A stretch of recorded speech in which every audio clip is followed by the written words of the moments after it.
Hey guys, and welcome to this video. Today we are going to talk about the GR80QD motorized slider from GVM. I'm going to show you everything you get in the box, how to set it up, and what kinds of shots you're going to be able to get with this slider. When you first open the box, you will see this black carrying bag. It's not the highest quality one and the materials do feel kind of cheap, but it does fit everything you need for the slider and is more than you're going to get with some sliders that cost way more money. In the case, you will find the slider itself, a small ball head and the controller unit with all of the needed cables to power the motor and to control the camera. You will also get one Sony NPF style battery with the charger right in the box. The slider itself is built really well, especially for the low price. However, the controller is made from cheap plastic and just doesn't feel like a quality product. I guess that is something we will have to live with considering the price. To set everything up, you can either put the slider on a flat surface like a table using the built-in feet, or you can use the 1/4 inch holes on the back to mount everything on a tripod. That's what I would recommend you to do, since you will get way more flexibility. Then just go ahead and connect the controller unit to the motor and put in the battery to power the whole setup. If you don't want your camera to sit right on the slider, you can now install the included ball head.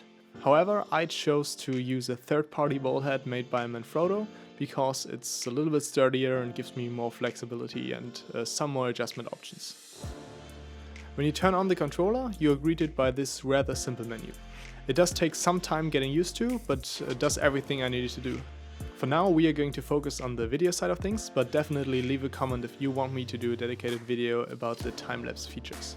To navigate the menu, you can go up, down, left and right using the 4 arrow buttons, but you can also press the middle button once to enter or press and hold it to go back in the menu.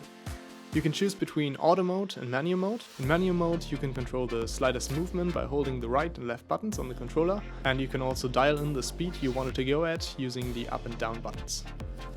To use the auto mode, we first need to go into the settings and put in our start and end points. What is important is that the slider doesn't remember those points, so you will have to repeat this process every time you turn on the slider. Now just go back into video mode and choose between the loop mode, in which it will continuously loop from point A to point B, or the auto stop mode, in which it will just go from one point to the other and stop there. While this slider doesn't have a remote head for the camera, you can still control the pan movement with a mechanical bar. Depending on the way you move the bar, the slider will either go straight, do a panorama movement, or do a tracking shot in which you can keep a subject in the center while creating a parallax effect. You can also tilt the entire slider on your tripod to create an up or down movement. This can give you some really cool shots, however be careful not to damage any of your equipment. Now I'm just going to leave you with a few sampled shots I got with the slider. You can find all the gear mentioned in this video down in the description. Feel free to ask any questions in the comments and tell me what kinds of videos you would like to see next. If you liked the video and want to support me, just leave a like or subscribe to the channel.